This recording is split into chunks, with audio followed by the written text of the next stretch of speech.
Hey everybody, welcome back to my channel. It's Mindy here and I hope you are doing well. I have been seeing a ton of spring fragrance videos coming up recently and I've had a blast watching them. So today I'm coming to you with a series of spring fragrance recommendations that I really enjoy and love.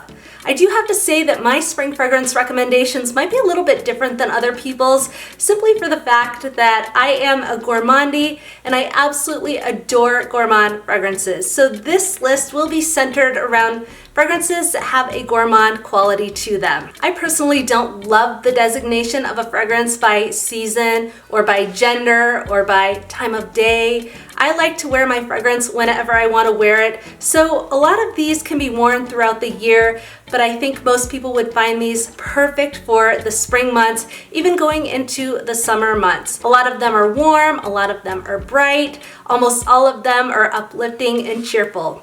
Without further ado, I'll jump right in. The first fragrance that I have here today, I am considering an honorable mention. This is Vacation by the House of Arquiste. The reason I'm considering this an honorable mention is that it just came to me. I have just played with it today, but so far I am in love.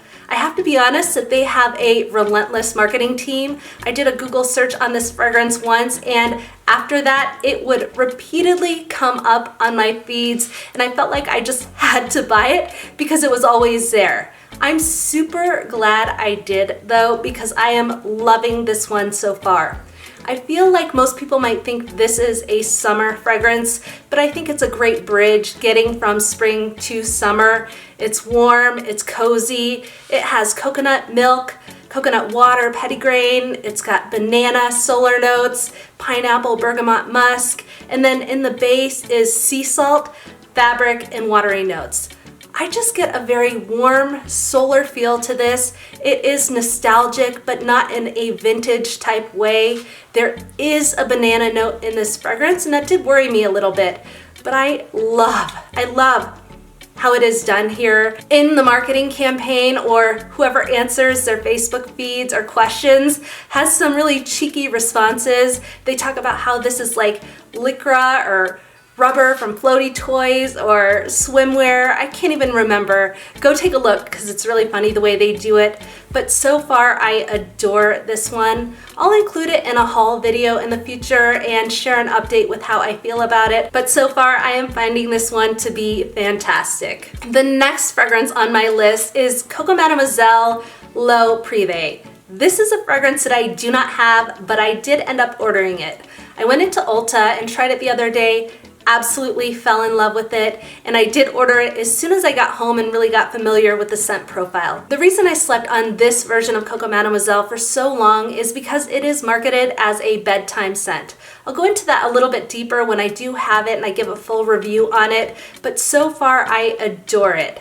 The most notable thing that I recognize from that fragrance is that it smells just like Coco Mademoiselle Intense, which I absolutely adore. It's one of my top fragrances, but it's like a light version of it. I know a lot of people won't like that because the projection, the longevity is not super strong, but it's a type of perfume that I personally think would be amazing in the springtime, but I also think it would be incredible if you had a job interview or if you were going into a really important business meeting and you wanted a fragrance but you didn't want a powerful fragrance.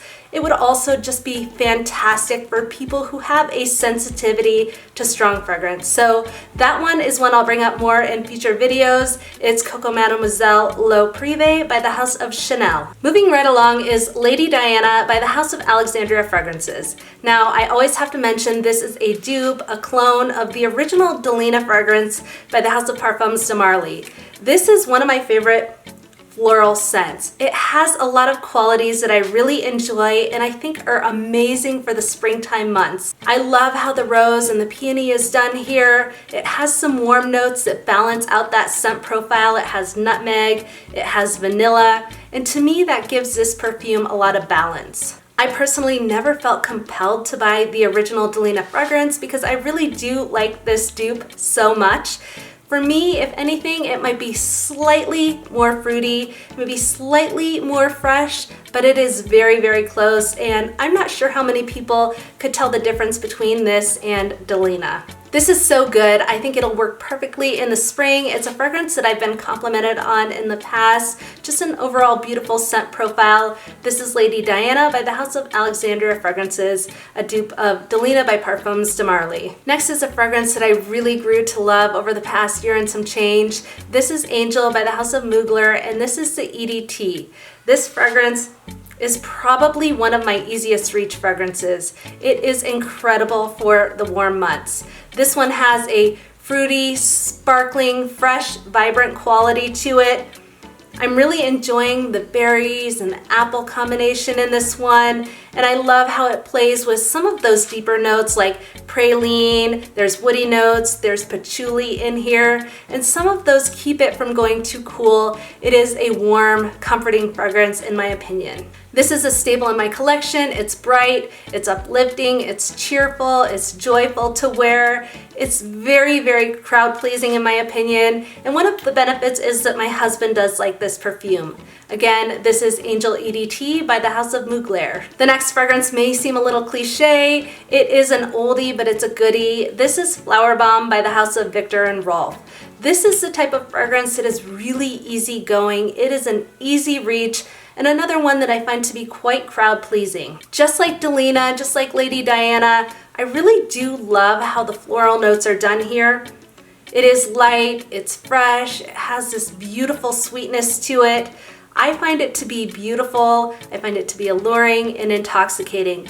My only complaint on this one is that I do wish that it was a little bit stronger. My wish is that Viktor and Rolf would release a stronger, more powerful, maybe even more gourmand-like version of this perfume. There's freesia in here, there's jasmine, African orange flower, and those notes work so beautifully with the tea and the vanilla to balance out and give it a little bit of sweetness, a little bit of depth. I highly recommend this fragrance for people that are just getting into fragrance. I think it's an excellent intro perfume to designer, but I also think there are a lot of people that are experienced with fragrance that really enjoy this one.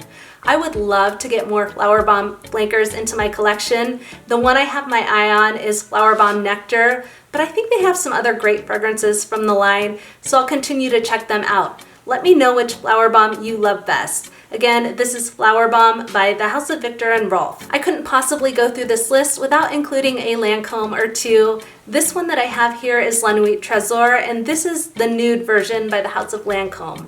This fragrance is a soft, gentle coconut. I find it to be effortlessly beautiful while still being classy. It is one of the more refined coconut fragrances that I have in my collection. It is sweet, but in a very sophisticated way. This is office friendly, and I think it's generally likable. Arguably, some people might think this is more of a summer fragrance, but I personally feel like this one is perfect for the spring months as well. I love how this wears on the skin. The coconut to me is a little bit soft, but it also feels quite rich to my nose. This is intoxicating when it warms into the skin. This is Nuit Tresor Nude by the House of Lancome. Next up on my list is another Chanel, and I have to be honest that I'm surprised by how much I like this perfume. This one, Chanel Chance Eau Fraiche, is one that I like in addition to their Chanel Chance EDT. This one isn't my typical style, but I find it to be classy. It's a fresh fragrance. This has lemon, cedar, musk, and amber in it, much like a lot of other fresh fragrances on the market, but this one is unique. It has notes of teakwood and iris as well, and for that reason I feel like this one has a lot of added dimension. I feel like this fragrance can be worn by anyone. It has a slight cologne feel to it, like traditional cologne scent profile, but a small piece of that. Otherwise I consider it to be a freshie. I'm really enjoying the scent profile of this one and absolutely see this being a staple in the spring months. For me, one of the things I notice is that a lot of citrus fragrances go too far into that citrus realm. This one is more tame, it has a lot of balance to it, a lot of dimension, and I just love that about it. This is Chanel Chance Eau Fraiche. The next fragrance is beautiful, it's fruity, it's feminine, it's alluring. It also has almost what I feel like is an innocent quality to it. This is Miss Dior Absolutely Blooming by the House of Dior. This is a fragrance that is sweet in a sophisticated way. I absolutely adore the way raspberry is done here. The floral is gentle, so the raspberry is what stands out the most to me.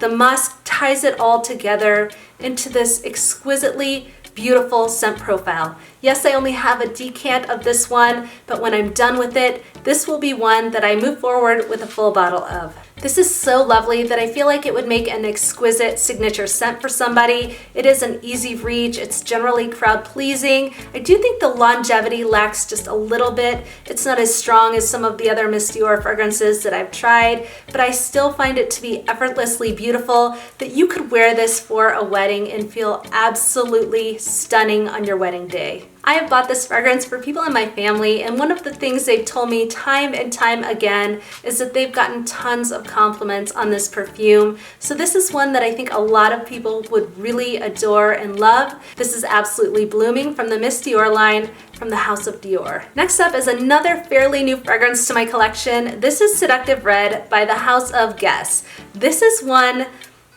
that I can't wait to wear more in the spring and summer months. It has sort of a fresh quality that I think will be perfect when it heats up and it gets really, really warm. To me, this is quite reminiscent to the Cloud fragrance, but I personally prefer this one because I think it has a lot more dimension, a lot more character. I think this is probably closest to Cloud Intense if I had to compare something to it, but I feel like this has that cherry. It has that almond in it that just gives it some character that I really enjoy. I highly recommend checking this one out. It is affordable. Another one that I consider to be quite crowd pleasing. This is Seductive Red by the House of Guess. Next up is my only repeat from the last spring list that I did that I'll link down below. This is Mon Guerlain Sensuelle by the House of Guerlain. This fragrance is absolutely stunning, and I do have to say it was not a love at first sniff. I had to play with it a little bit before I got used to it, and I now truly adore this perfume. It is quite similar to Mon Guerlain, the original. This is the Sensuelle, but I find that this one has a little bit more brightness, even though it has those warm, deep notes like Tahitian vanilla, tonka bean, benzoin, stuff like that. I do find this to be more enjoyable than the original Mon Guerlain perfume. This doesn't go as deep as the Mon Guerlain Intense version, which I also love, but I think this one is a little bit more appropriate, I think most people would say, for the spring months. This one is composed of the most beautiful notes like Tahitian vanilla, lavender, benzoin, tonka bean, sandalwood.